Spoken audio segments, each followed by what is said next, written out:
មុនហ្នឹងនាងបានកំងនំខេកមកញ៉ាំអត់មីង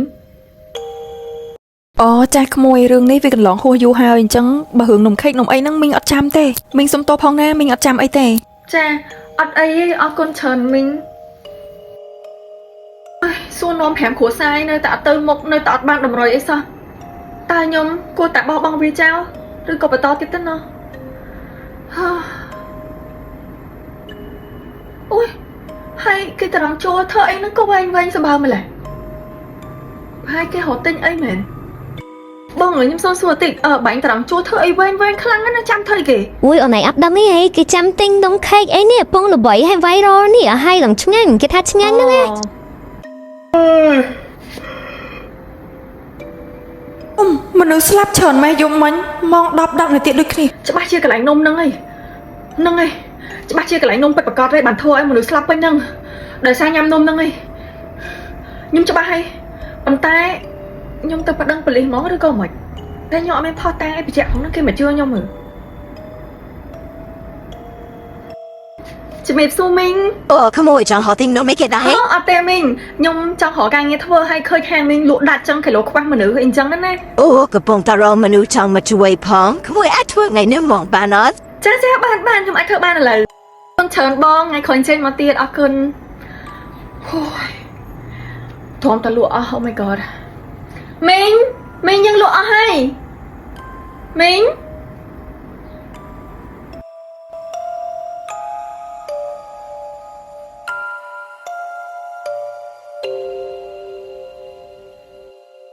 ទីឈន់អញធ្វើអីនឹងអត់ឃើញផ្លែហាមចូលទេអី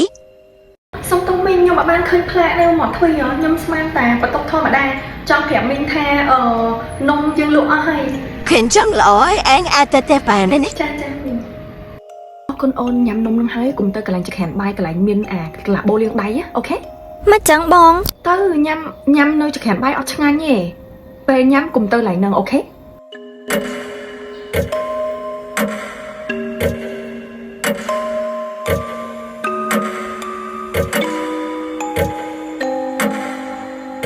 អូយនោះយាប៉ាក់ហ្នឹងគឺជាថ្មតាអើកូនម្ដាយអើយម្ដាយអាចសម្រេចបំណងប្រាថ្នាកូនបានឥឡូវហើយនៅសល់តែប្រឡងមនុស្ស10នាក់ចុងក្រោយទៀតទេម៉ែនឹងធ្វើឲ្យកូនអាចរស់ឡើងវិញបានព្រោះថ្ងៃនេះម៉ែខំដាក់បណ្ដាសាចូលទៅក្នុងនំខេកដើម្បីគេហូបហើយលឺសំឡេងចម្លែកនៅពេលដែលពួកគេលឺសំឡេងចម្លែកនោះពួកគេនឹងខំបណ្ដាខ្លួនឯងនៅមក10នាទីយប់ស្លាប់តែម្ដងតែនៅពេលនោះយើងអាចខាប់យកប្រឡងគេយកមកទុកចាក់សោបានហើយចឹងមានន័យថាព្រលឹងប្អូនស្រីខ្ញុំក៏ជាប់នៅជាមួយនាងធ្មប់នេះដែរត្រូវទេចឹងនាងអត់ចាប់ជាតិបានទេត្រូវទេអូយអត់ការរែងខ្ញុំត្រូវតែអូយធ្វើម៉េចទេនេះខ្ញុំត្រូវការជំនួយឯអូយធ្វើម៉េចទៅប្រាប់បងប៉ូលីសអូខេតើគាត់ជឿខ្ញុំអត់ណោះអូយគិតមើលសិនណាវិញផ្ទះសារដល់ហើយគួរតែទៅបងប៉ូលីសឥឡូវអត់នេះយូរដល់ហើយអាឡូលោកប៉ូលីសខ្ញុំរកទីតាំងឃើញហើយខ្ញុំដឹងថាហេតុអីបានមនុស្សស្លាប់ច្រើនចឹងហើយខ្ញុំបានបន្លំខ្លួនចូលទៅហាងនំមួយហ្នឹងហាងនំមួយហ្នឹងមានមេធ្មប់គាត់បានដាក់បដាសាចូលក្នុងនំហ្នឹងហើយនៅពេលដែលគេញ៉ាំនំហ្នឹងគេលឺសលេងចេញពីកន្លែងឡាបូនៅចក្រានបាយហ្នឹងហើយមនុស្សដែលលឺសលេងហ្នឹងនឹងខំដាក់ខ្លួនឯងស្លាប់មកខ្ញុំរកឃើញហើយលោកប៉ូលីសធ្វើមកជាមួយខ្ញុំណាមួយអ្នកនាងស៊ីឈួនខ្ញុំស្ដាប់អីអត់បានតិចនេះអត់តន់ងើបពីគេទេអូចាសំទោសលោកប៉ូលីសដែលរំខានលោកប៉ូលីសគេយូរហ៎បានហើយចាំជួបគ្នាពេលមកបាយថ្ងៃលោកប៉ូលីសចាជួបគ្នាពេលមកបាយថ្ងៃនេះចាលោកប៉ូលីសខ្ញុំច្បាស់ខ្លាំងមែនតើខ្ញុំចូលធ្វើកម្មមួយថ្ងៃនៅកន្លែងហ្នឹងអូខ្ញុំឃើញទស្សនវិជ្ជាគាត់និយាយស្ដីអីច្បាស់កន្លែងហ្មងនោះ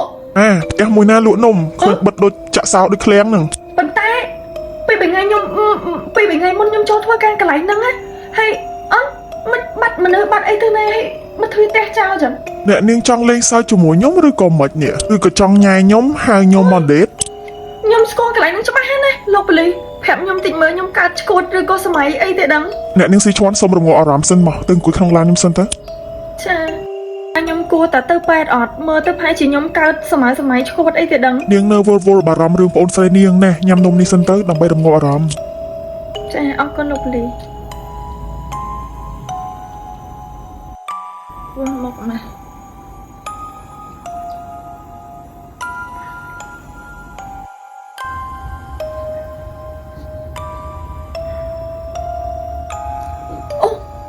លោកប៉ូលីសហ្នឹងឯងនោះមីយបាក់មេធ្មប់ដែលដាក់បដាសាចូលក្នុងនំហ្នឹងលោកប៉ូលីសចាប់គេទៅលោក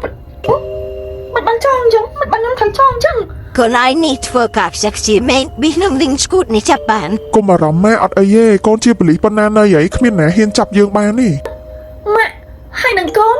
ចាប់ឲ្យខ្ញុំចាញ់បោកគេទាំងស្រុងតែម្ដង